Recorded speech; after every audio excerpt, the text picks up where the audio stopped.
30 days, 30 videos, the first daily uploads of 2021. Watch me do awesome things, like ruining a strategy in F1 2020.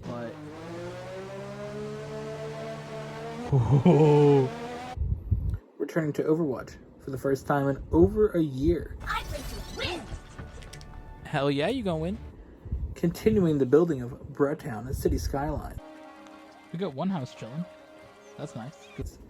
Or, if you're interested, discussing a bit of music. I love the cover of it. It's pretty cool. But of course, above all that, we're having some fun. Because why not? It's WCW's Wild June 21. Hello and welcome to today's video. Today, we're here to talk about something that I've thought about in the past few days. And honestly, for the past few weeks. And that is how bad Valtteri Bottas is in that Mercedes seat. And why I think right now they should make a driver swap for George Russell. Now, Valtteri Bottas clearly isn't good. Okay. He is obviously nowhere near the skills of his teammate Lewis Hamilton. Lewis Hamilton goes out and practice can be bad, qualifying can even be bad, and he'll come out and perform and get into a good spot. We saw that in Azerbaijan. That car that he was driving, that Mercedes was nowhere on Friday. By Saturday, he was qualifying in the front. He was second. Valtteri Bottas, on the other hand, was still 10th. Now, granted, he probably would have got a little higher up had qualifying worked out in that second run and Yuki Tsunoda didn't crash. He would have probably been able to get the toe and get higher up than 10th. But come race day, Lewis Hamilton was running around second place the whole time. He passed Charles Leclerc early, then Max Verstappen got by Leclerc, and then Verstappen ended up getting by Hamilton. And that's where they ran. So Hamilton was able to stick around second place the entire time. Consistently being very close to the lead. Meanwhile, Valtteri Bottas, in the best car on the grid, or second best, it depends, it's very close to the Red Bull, couldn't go anywhere. He was stuck in 10th, 11th, 12th. Lando Norris fell from 9th to 13th, and then got back up to 9th. Bottas just chilled the whole time, did nothing. And in the end, when the race started to fall apart for the cars in the front, Verstappen had his tire hitting the debris, as Pirelli said. But Verstappen had his tire failure, crashed. Set up perfectly for Perez and Hamilton to go. Hamilton sets off. Brakes don't work because they're basically on fire. Perez gets the lead and wins the race, or maintains the lead, but he would have lost it to Hamilton. So, when things go bad, you need a second driver that's going to pick up the pieces. Now, this has been an issue for Red Bull since Daniel Ricciardo left. They haven't had a good second driver. Not that it's fair on Daniel Ricciardo to say he was a second driver, but priority-wise, he was. He was definitely the second priority in that team compared to Max Verstappen. Either way, you look at this situation, and Mercedes has a problem.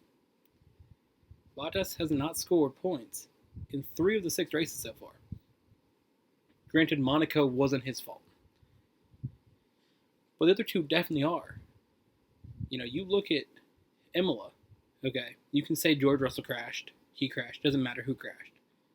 The fact that Valtteri Bottas, in a Mercedes, was getting passed by the second slowest car on the grid in that race is a problem. That's where this all comes from.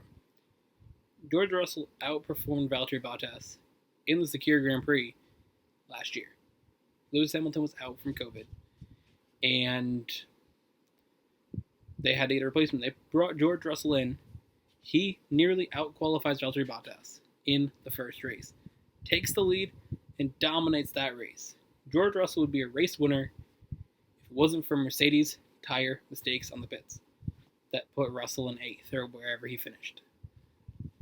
We would be looking at George Russell with that win, and we'd be looking at on Sunday, Sergio Perez would have got his first win, not his second win, if Mercedes didn't make a mistake.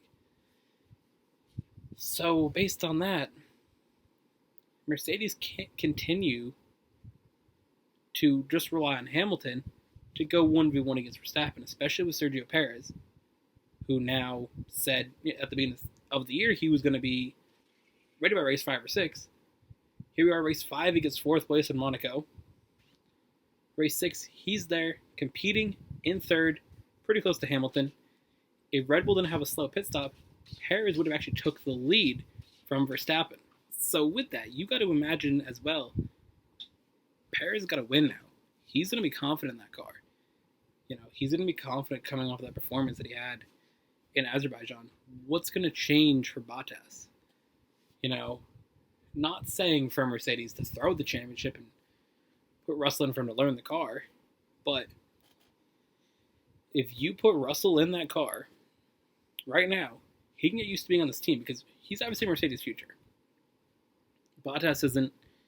Hamilton's gonna retire in a few years. He could even retire this year. Who knows? But Hamilton's going to retire in the next 3 years. Let's put it that way. I doubt he goes any longer than that. So, why not bring Russell in now?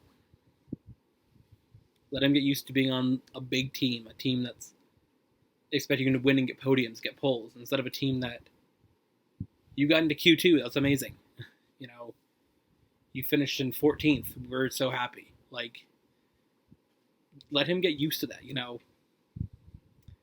Don't keep wasting time with Bottas being there. And you never know. Russell could come in and add more to this championship and have a consistent driver there. Because I'm pretty confident now we're going to be seeing Perez up there very, very close with Hamilton and Verstappen. Now, is he going to be beating them? Probably not. But I think he's going to be in range of them in that spot that Bottas was before. That consistently getting a podium kind of guy. And you need that. So, unless Bottas comes out in France and just proves he's doing amazing, the only time that he's done better than Hamilton all year was Monaco, which he got yeeted by the tire.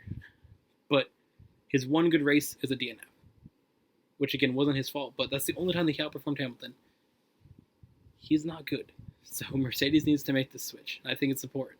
Let me know down below what you think. If you think Mercedes should keep Valtteri Bottas for this year, or if you think an in-season switch is what they need to do.